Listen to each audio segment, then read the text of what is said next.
Hello and welcome to Intelligence Modifier. It is day 16 of RPGaDay, and today we're going to talk about movement. I'm John, we've got Clint, and we've got Ted. So guys, I know that we've all played a lot of Dungeons & Dragons, and we all probably understand that movement system pretty well. It's pretty self-explanatory. Is there another game that you have that you like the movement system from, Clint? Oh, fancy that you asked me. So, because a lot of stuff, it deals with 5-foot squares or 5-foot hexes. One that I liked was when I've read it, I haven't played it yet. I'd love to play it, but Soulbound, which is by Cubicle 7. It is the Age of Sigmar role-playing game that maybe came out like 6 to 8 months ago. Yeah, last year. It came out last year. So how it works is, instead of any sort of 5-foot square movements or anything like that, you can just toss that all out the window. How they deal with it is zones. So instead of, like your living, let's say your house, you have your kitchen, your living room, and your dining room. Those are each specific zones. And you can attack anyone that's in your same zone. So if you're both in the living room, you can just attack each other. But you could use your speed movement, which, depending on how fast you are, like slow, medium, and fast, is how many zones you can move. So if you're slow, you can move to an adjacent zone on your movement and then attack whatever's in that zone. And ranged weapons work the same way. You can just go, oh, I have a 2-zone range, so I can shoot from the living room into the kitchen, bypassing the dining room. Which makes you do Theater of the Mind a lot easier, because Pathfinder destroyed my ability to do Theater of the Mind. I used to be able to just, if you explained combat to me and you said, oh, you're here and all these guys are here, I could keep it all in my head completely fine. Because of Pathfinder and using, basically being made lazy by the battle mat, I have now not been able to do that anymore. Ted has run a game, I think it was 5th edition, and I could not keep track of what the crap was going on. I would just ask you, what am I near? And I just shoot it. I had no idea where it was all laid out, because it's Pathfinder is such a tactical game where you're standing. You need to like actually keep track of stuff. But I like that Soulbound it has tactics. You can team up and whatnot, but it's like, look, here's a piece of paper, and you can just roughly draw the zones and just like place things, and it go like, you're standing here, so you can just remember where you are. So, and then if you wanted to draw cool maps, but that's the most interesting movement system I've seen recently. I haven't played anything that's really crazy other than, everything else deals in meters. I think oh gosh, Shadowrun deals in like the metric system of like your feet and meters away from the stuff. So that's mine. All right, Ted. Any movement systems you like or would like to talk about? It's frantically reading right now about. Kind of. Well, no. So I'm looking up. So I have the Dune RPG. Just came out. Pretty cool, actually. I was like, oh, this one looks pretty interesting. But I'm gonna go with the two easier ones before I go into this. What the hell I've opened up, because Dune is weird, like intriguing weird. Because it's not like personal one-to-one combat. Almost everything is set as you are moving assets type of thing. Yeah, but so we'll get back to that. But I was going to talk about Warhammer Fantasy RPG first. I have a couple. I don't have one. I've got like 3, because we all know like the grid system. Warhammer Fantasy RPG is actually pretty cool. And what they do, they have one movement is 2 yards. And if you're going to use a grid map, one grid is 2 yards. That's interesting. So they keep that same like how we're so used to it being like in feet for like D&D. If you have a speed of 30 feet, you can move 6 squares because a square is equal to 5 feet. It's, hey, your 1-inch square on the grid, that equals the base of this. So if you have movement 4, you can move 8. If you're moving 8, you can move 4 squares, because each one is 2. I'm like, that's cool. That's interesting. And they just have that set up for like everything. It's like each one of these things is 2 yards. Then Call of Cthulhu, which is definitely more theater of the mind, unless you're playing Pulp Cthulhu, which is then which is then your Lovecraft with a gun that actually works against things. Yeah, it's normally Jonathan mentioned something before, and it's like you don't normally get into combat in a Call of Cthulhu game, so you don't really like need a battle map. Like if you're fighting something, it's like, look, we're gonna go through 2 sentences of talking, and then you will die or go crazy. Yeah. The big one, the big one for them is the chase scene. That's the big movement thing that goes along. So, I guess for my part on that comment though, Clint, for movement, because I played Trail of Cthulhu, not Call of Cthulhu, a similar game, but it's not necessarily movement for combat. It's more of a narrative kind of movement, moving through the narrative and the scenes. So you don't need grids or maps or anything. Maps are still cool. I'd love to see like the layout of the old abandoned church or school. I guess school would be a better example. And moving through and stuff like that. But you don't need it to fight stuff because as you say, if you turn around to stop and try and hit something, it better be someone sitting at the table with you, because otherwise you're not making it home. Yeah. Now, back to Dune. Okay.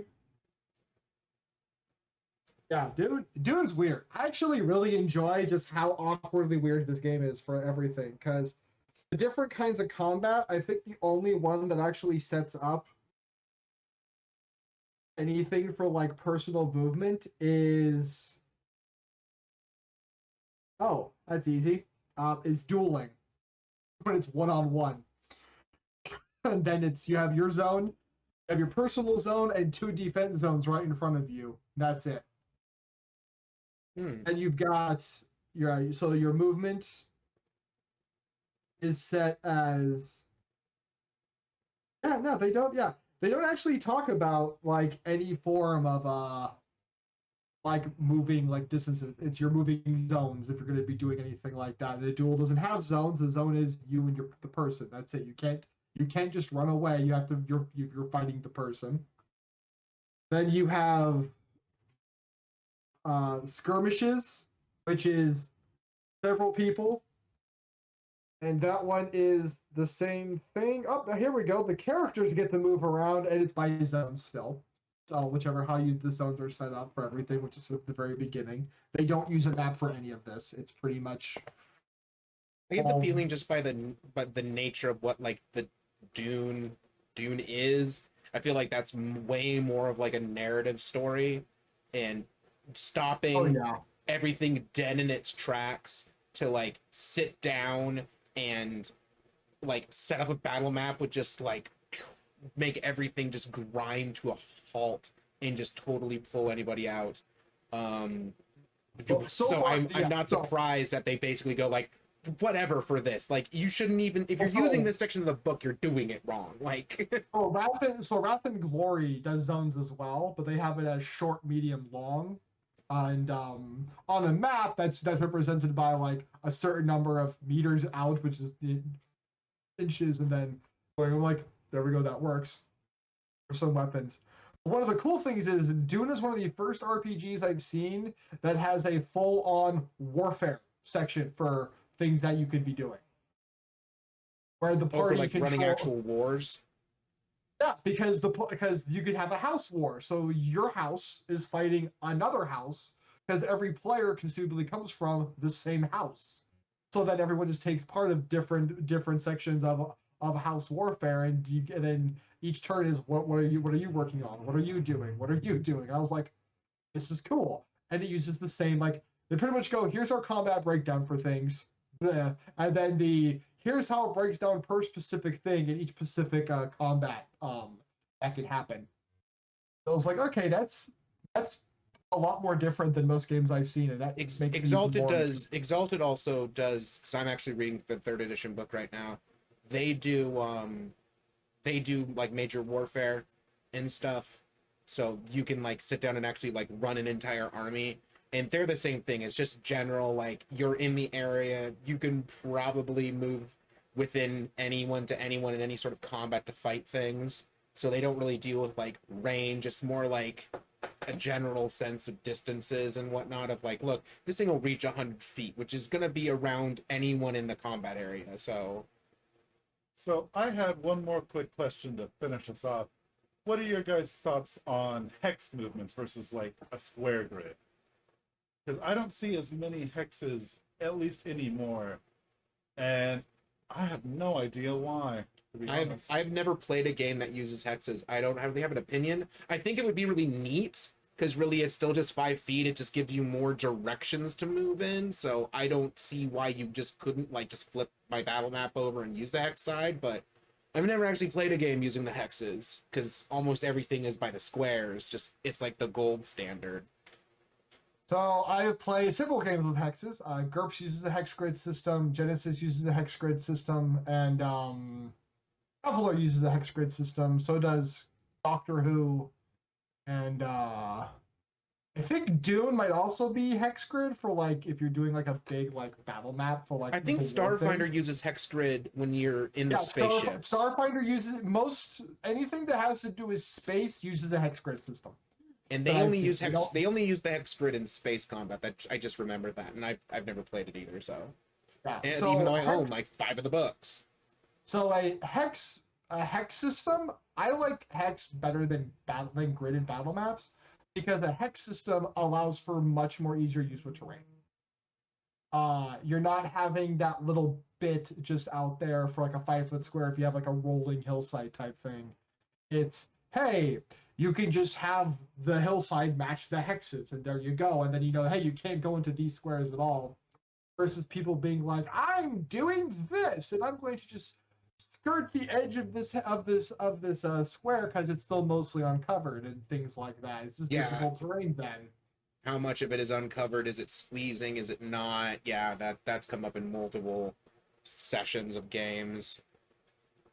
I guess hex would work better for that. I didn't think about that, honestly. Yeah, and I was like I said, a lot of people just do like hexes like this, like Iron Kingdoms, the old Iron Kingdoms game, second edition was pretty much like, hey, if you're gonna use a map, you can just use your any map. Like you can use your tabletop battle map you're using for gaming for things in a grid or a hex, doesn't matter, same thing applies. Or if you want to have lots of fun, use your map you're playing your miniature games on and just do that because everything is pretty much this equals this many inches.